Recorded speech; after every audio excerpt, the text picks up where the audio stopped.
Kan I se? Nu er det nye tider. I har lavet et nyt design. Og han, du har vist været lidt træt af at høre om den, har du ikke? Du har hørt om den i et par måneder. Ja, vifter. Jeg synes, det er sådan en god idé. Vi kan bruge vores kvadratskabeloner. Og nu er jeg utrolig spændt på, om I kan finde ud af det her. Det er sådan en grundteknik. Vi kan faktisk lave det med alle kvadraterne. Eller Square Module Tools, som de jo retteligt hedder. Og jeg har taget sådan en lille en med her. Det minder lidt om, som vi lavede bladet. Kan du se det, Hanne? Ja. Og man går bare rundt om og laver ligesom en stilk. Hvis jeg nu tager den lille her. Så skal jeg se, om jeg kan vise. Så bliver den sat. De bliver limet sammen med en pind mere rundt der. Og vi skal bruge 7/dels måleark til den. Det har jeg i hvert fald gjort til dem, jeg har lavet indtil videre. Og man skal bruge lidt større, end man regner med. Det kan vi godt lige prøve at illustrere her. Ja. Vi fik jo engang et tip af Connie. Ja. Kan du huske det? Det var, hvis man kun lige skulle bruge halvdelen af den store, så kan man lige bruge den rundt om. Ja. Så man ikke sidder med en kæmpe. Og så kan I se her, I skal faktisk kun bruge det stykke der. Så det er sådan lige det er mere håndterligt, i stedet for at have den store. I har ikke brug for mere end A3 af den der. Det var sådan et lille tip. Og så har vi prøvet at lave nogle rigtig gode stepbilleder, og de er med i kundeklubbrevet. Og vi er rigtig spændt på, om I kan finde ud af det via det. Men det man skal bruge, det er jo OnEdge til selve OnEdge strimler.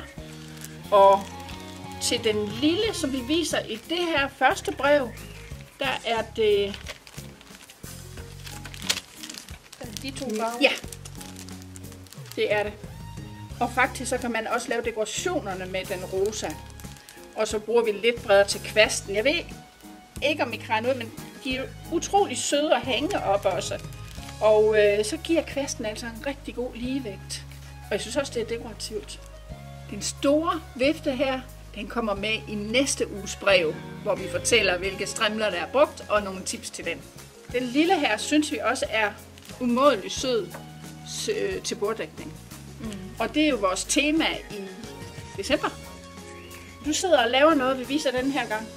Det er blandt andet til juleborddækning. Ja, og det er sådan en hurtig, ikke også? Jo. Med en sløjfe. En sløjfe, ja. Jeg har en liggende her.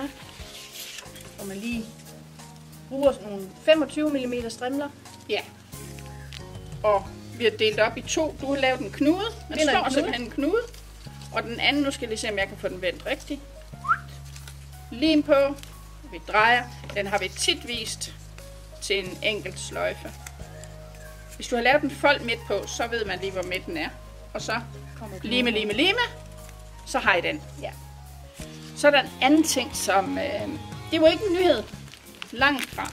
Men jeg elsker dem. Den har jeg designet for mange år siden. Det er sådan nogle blade. Ja. Og den kan man trykke ud. Og så skal man bruge sådan en formfinger til at lige krumme den lidt. Og de små blade, de kan så være modsat vej, hvis man vil det. Ja. Og nu bliver det modsat her. Sådan der. Og så kan man skrive navn på. Og man kan også godt lige krølle stilken, hvis man vil. Ja. Så kan I lægge ovenpå et glas, eller man kan lægge den ned på tallerkenen. Og der er en linje, man kan skrive på. Vi glæder os til at se jer igen. Hej hej. Hej hej.